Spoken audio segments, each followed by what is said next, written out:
Milos, le Strouma, le Theodor Herzl, l'Exodus 47, le Radna Senesh, l'Altalena. le Hama-Apil. Autant de bateaux, Autant d'histoires singulières, autant d'aventures. une épopée extraordinaire vécue par des pionniers que rien ni personne ne pouvait décourager. La Brecha, histoire de l'émigration clandestine des Juifs vers la Palestine, 1934-1948.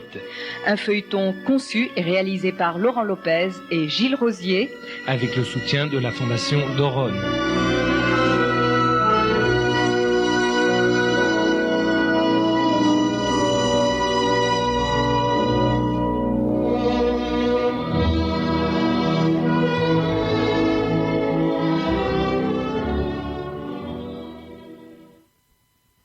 Nous avons vu au cours des émissions précédentes l'importance de la France dans les activités de l'Alia clandestine. Importance dont le point culminant fut l'affaire de l'Exodus évoquée longuement avec Jacques de Rogy. En France, les dirigeants de l'Alia Bet se sont servis des anciens réseaux de résistance juifs, mis sur pied sous l'occupation, pour acheminer les candidats à l'Alia vers les ports de la Côte d'Azur. Ces réseaux offraient en effet une structure idéale pour mettre sur pied une nouvelle organisation semi-clandestine. Mais l'Alia Bet déploiera également une part importante de son activité en Italie. Ces deux pays furent en effet les deux premiers pays libérés par les forces alliées et ils bénéficiaient d'une longue façade sur la Méditerranée, aux nombreuses criques idéales pour un embarquement clandestin. Mais la situation de l'Italie est tout autre que celle de la France. Du fait de l'engagement de Mussolini aux côtés de Hitler au début de la guerre, le pays est considéré à la Libération comme faisant partie du clan des vaincus, et est à ce titre occupé par les forces alliées. Ce sont les Anglais qui se chargeront principalement de l'occupation de l'Italie durant la période de l'après-guerre, ce qui pose un problème majeur aux dirigeants de l'Alia Bet. En effet, ce sont également les Anglais, du fait du mandat d'administration de la Palestine qui leur a été confié, qui gardent les portes d'Eretz Israël et en interdisent l'accès aux Juifs rescapés de la Shoah. Mais paradoxalement, la présence de l'armée anglaise en Italie sera aussi un atout pour l'Alia Bet. On se souvient qu'à la déclaration de guerre, David Ben Gourion avait prononcé cette phrase historique. Nous combattrons le livre blanc comme s'il n'y avait pas Hitler, et Hitler comme s'il n'y avait pas le livre blanc. Il exprimait ainsi le double souci des organisations sionistes de lutter à la fois contre les nazis et contre le blocus imposé à la Palestine par les Britanniques. On ne rappellera jamais assez l'importance de la coopération de la communauté juive installée en Palestine à l'effort de guerre britannique. 5000 volontaires juifs se virent intégrés à l'armée anglaise dans les unités de la brigade juive dont l'emblème était une Magen David. Et après diverses campagnes tout au long de la guerre, les 10 compagnies constitutives de la brigade juive se trouvent réparties sur les territoires de l'Autriche et de l'Italie. 2 compagnies sont en Autriche et les 8 autres au point stratégique de la péninsule italienne. 2 à Mestre, 2 à Milan, une à Bologne, une à Florence, une à Naples et une à Bari. La brigade juive formera donc un cadre idéal pour les activités de l'Alia Bet dans le sud de l'Europe. En effet, un peu comme les cailloux semés par le petit Pousset, les compagnies de la brigade juive forment une chaîne qui sera mise à profit pour acheminer les candidats à l'immigration d'Allemagne jusqu'aux ports italiens. La direction du Mossad et Alia Bet pour l'Italie se mettra en place autour de la 462e compagnie de la brigade juive, stationnée à Milan. 3 anciens du Palmar, l'unité d'élite de la Haganah, sont mutés au commandement de la compagnie.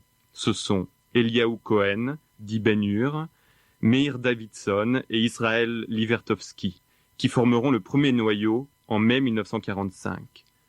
Ils s'assureront en outre les services de Shelevet Freier, un juif d'origine allemande, qui leur servira d'interprète.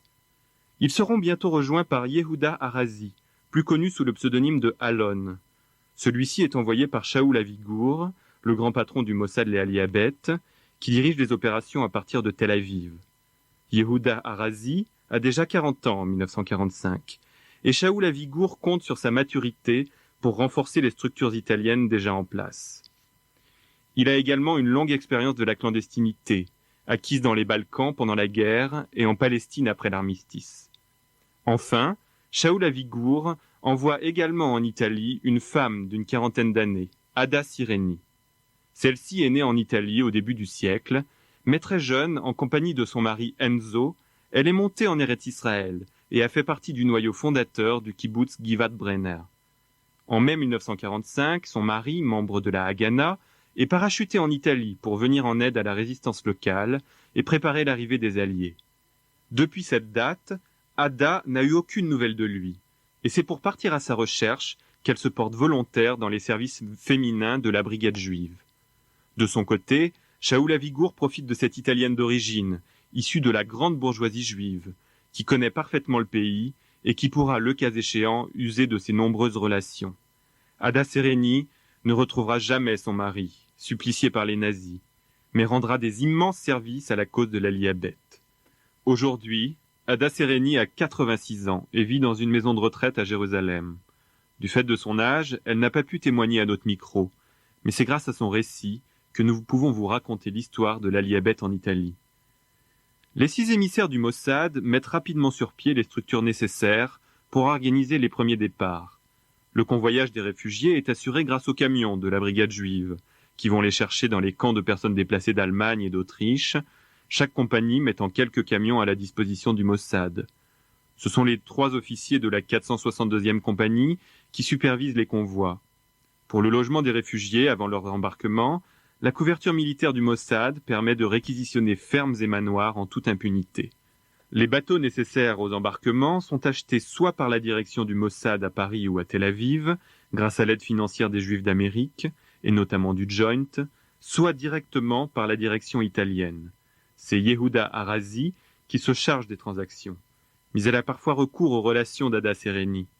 En décembre 1945, par exemple, l'organisation doit acheter le bateau qui sera plus tard baptisé Chana Senesh. Mais les fonds sont en Suisse et ne peuvent être débloqués avant plusieurs semaines. C'est le président de la communauté juive de Milan qui avance les fonds nécessaires, sans exiger aucune contrepartie. La parole d'Ada Sereni lui suffit. Grâce à elle encore, les rapports avec l'administration italienne sont simplifiés.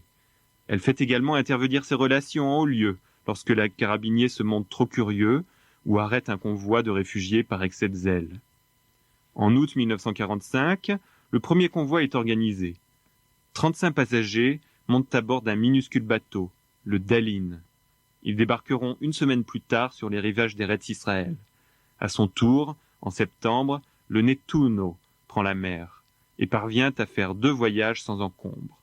Aussitôt, alors qu'à peine 200 réfugiés ont pu atteindre les côtes d'Eretz Israël, le bruit se répand dans les camps de personnes déplacées d'Allemagne et d'Autriche que la fuite est possible par la péninsule. À partir de ce moment, des centaines de réfugiés afflueront, soit convoyés par les camions de la brigade juive, soit par leurs propres moyens. Le Mossad devra donc multiplier ses efforts pour donner à tous ces réfugiés la possibilité de partir.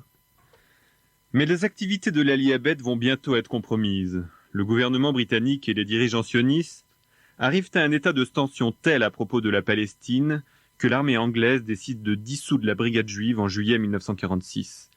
Les dirigeants du Mossad accueillent cette nouvelle comme une catastrophe, car les structures militaires assurées par la brigade juive constituent les conditions indispensables de leur action sur le territoire italien. Dans un pays sous occupation, le moindre déplacement suppose un laissez-passer de la part du gouvernement militaire. La brigade juive, en revanche, permet, sous couvert de convois militaires, d'organiser des convois de réfugiés le plus discrètement du monde. À l'été 46, la dernière unité de la brigade juive est démobilisée. Mais avant cela, les dirigeants du Mossad ont décidé de parier sur l'audace. Une unité fictive, la 412e unité de transport, est créée, afin de se substituer aux compagnies rappelées en Palestine. Elle est créée grâce à des documents falsifiés, constitués de membres de la Haganah parvenus clandestinement d'Eretz Israël, et le matériel qu'elle se procure est le fruit d'un savant trafic. Cette unité n'apparaîtra jamais sur les listes de l'état-major britannique, et sa création a été possible grâce à la confusion qui régnait alors dans l'Italie occupée. Les dirigeants de l'organisation restent les mêmes et peuvent ainsi poursuivre leur activité. C'est grâce à l'imagination de ces 6 individus et à leur audace que des dizaines de bateaux pourront embarquer plus de 25 000 passagers en direction d'Eretz Israël entre août 1945 et mai 1948. Parmi ces bateaux, il y a l'Albertina, le Berl Katzenelson, le Chana Senesh, le Enzo Sereni, le Tel Chai, le Wedgwood et bien d'autres encore. Parmi les 25 000 immigrants clandestins partis par l'Italie, La plupart n'arriveront pas tout de suite en Eretz Israël. Ils seront interceptés par les gardes-côtes anglais et parqués dans les camps de Chypre, comme nous l'avons vu lors d'une précédente émission. Aujourd'hui, nombre de ces hommes et de ces femmes qui ont transité par l'Italie vivent encore en Israël. Parmi ceux-ci, il y avait Dov Shilansky. Depuis 2 ans, Dov Shilansky est président de la Knesset, mais il a commencé son action politique dans les années 30 en Lituanie, d'où il est originaire. Très jeune, il rejoint les rangs du Betar, fondé en 1932 par Vladimir Jabotinsky. En 1941, Dov Shilansky est déporté à Dachau. Il sera libéré par les Alliés en 1944. À sa libération, il est envoyé dans un camp de personnes déplacées, à Patels, en Bavière, qui est une ancienne école d'entraînement pour les jeunesses nazies. Il nous raconte à présent comment il est entré en contact avec la Brigade juive d'Italie et comment il a collaboré aux activités de l'Aliyah Bet. הגעתי לבטלץ ושם היו מחסנים גדולים של ה-SS שהיו מלאים, אנשים התנפלו, חיפשו אוכל, מצאו אוכל, אחרים גם מצאו בגדים, מה שמצאו לבשו. אני מצאתי בת כחול ולבן והתפרתי דגל עם עוד כמה חברים, הנפנו במחנה את הדגל כחול לבן. והכרזנו על עצמנו כתנועה הציונית. Je suis donc arrivé à Patels. Il y avait là de grands dépôts de marchandises. Les réfugiés y cherchaient de la nourriture et des vêtements. Moi, j'ai trouvé un bout de tissu. J'en ai fait un drapeau. Et avec quelques camarades, nous avons pu hisser le drapeau bleu et blanc et nous nous sommes constitués en mouvement sioniste. כעבור מספר ימים, ואינני זוכר בדיוק כמה, נדמה לי שזה היה מסביב לשבוע, העבירו את כולנו למינכן, לכסר קטין של הצבא, פלק קזרנה. זה בפרבר מינכן. ושם תפסנו באחד הכסר קטנים חדר, הנפנו שוב את הדגל, ומצאנו איזושהי נייר, וכתבנו המרכז הציוני של יהדות בוואריה, משהו כזה, כבר אינני זוכר בדיוק. Après quelques jours, je ne me souviens plus exactement combien, peut-être une semaine, ils nous ont transférés à Munich, dans une caserne. Là, nous avons à nouveau hissé notre drapeau, et nous avons inscrit dessus « Centre sioniste des Juifs de Bavière ». וככה התחילה חזרתי לארץ ישראל. C'est ainsi qu'a commencé mon retour vers Eretz Israël. רוצה לציין, אני חניך הבית"ר.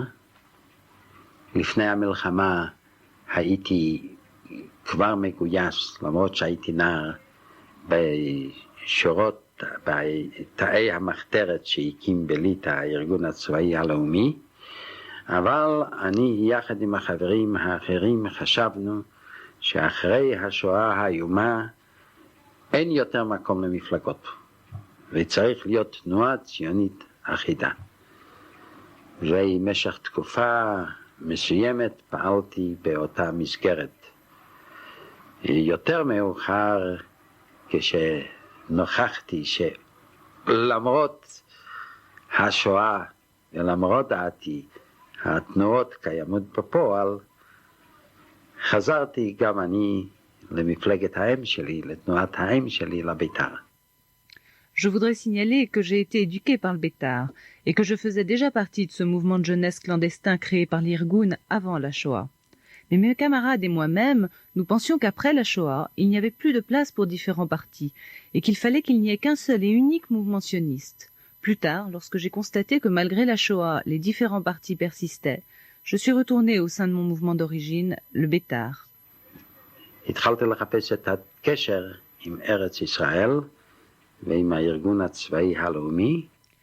Ensuite, j'ai essayé de rentrer en contact avec Eretz Israël et avec l'Irgun.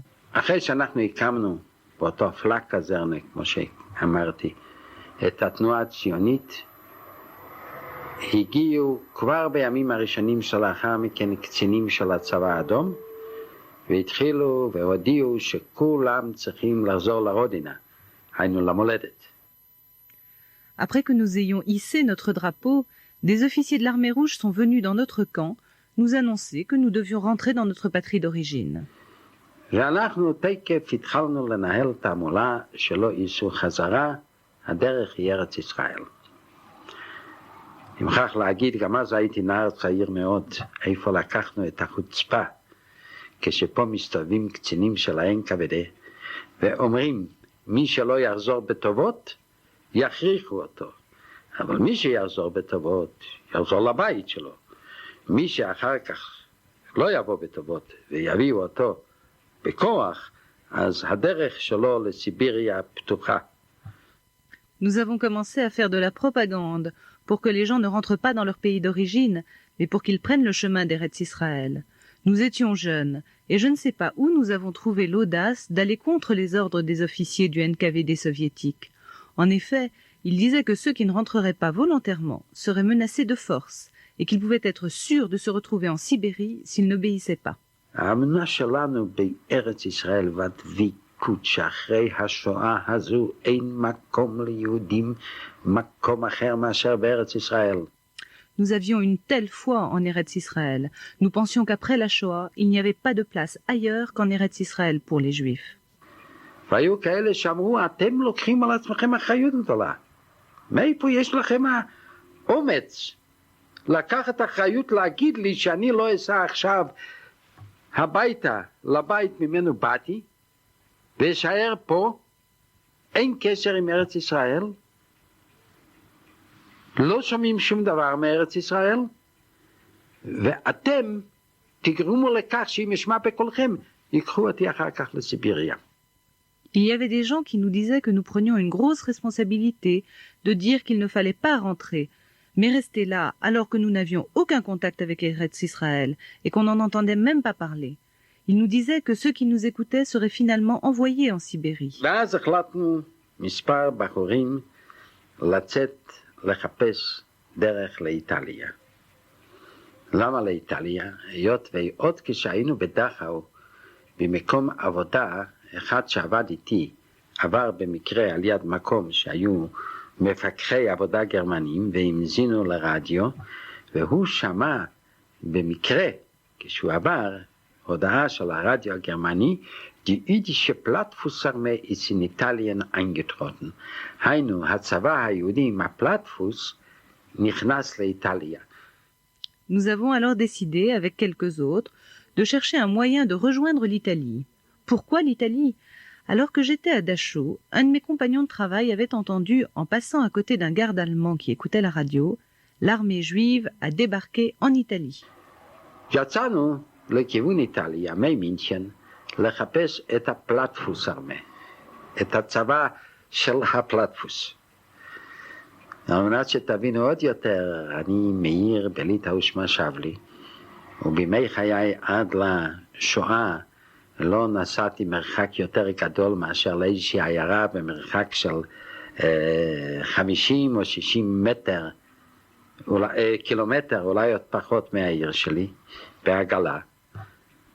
והנה אני יוצא ממינכן לכיוון איטליה, אבל כנראה היושב במרומים היה בעזרנו ואנחנו הצלחנו להגיע עד פולוניה. Nous sommes donc partis de Munich à la recherche de l'armée juive. Et alors que dans mon enfance, avant la Shoah, je n'avais jamais parcouru une distance supérieure à 50 kilomètres, cette fois, les cieux nous furent cléments et nous avons réussi à rejoindre Bologne. ובפולוניה החליפו רכבת. Et à Bologne, nous avons dû changer de train. דיברנו בינינו יידיש. לפתע פתאום התחילו לצעוק טודסקי, טודסקי. היום אני יודע שטודסקי זה גרמני, אז לא ידעתי מה זה.